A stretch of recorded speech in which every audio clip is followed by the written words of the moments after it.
So I have this pretty funny story about communion. When I was a kid, my grandma would bring me to church with her, and sometimes I got to go to communion. And I actually really liked going to communion because they had this really yummy bread they would give us. I would get all excited. I'd get my little cup of grape juice because I couldn't actually have wine, and then I'd get my little piece of bread.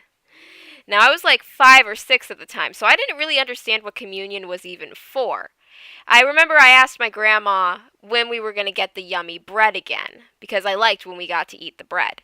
And she said, "Oh, that's when we drink the blood and eat the body of Christ." And me, being like 5 years old, took her literally and started freaking out. I wasn't even freaked out because because I thought we were eating a dead body. I was freaked out because I thought it was so mean to eat Jesus's dead body because he was so nice and he deserved a proper burial. I was freaking out and I started crying to my grandma. How could we eat Jesus? He was so nice. That's so mean. And this is the part where any sane and rational adult would realize that I was taking it literally and explain how it was symbolic. My grandmother was not a sane and rational adult. She just told me that it was okay because Jesus gave everyone permission. Let that sink in.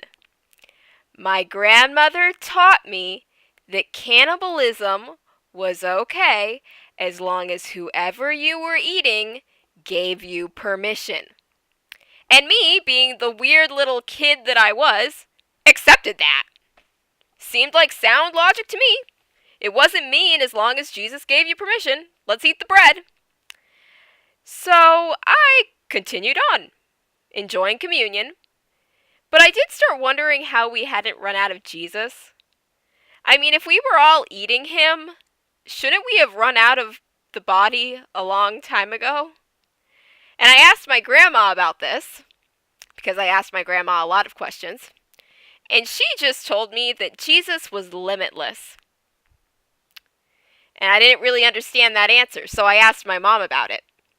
And when I asked my mom about it, my mom realized that I took communion, drinking the blood and eating the body of Christ, literally. And my mom was pissed. She was, "You let my daughter think she was a cannibal," levels pissed. I don't know what the conversation that went down between my mom and grandmother was that night, but I never went to communion again. Which was kind of a shame because the bread really was delicious. I thought it tasted good because it was Jesus, but that's problematic. I think a lot of my issues could be rooted back to this moment.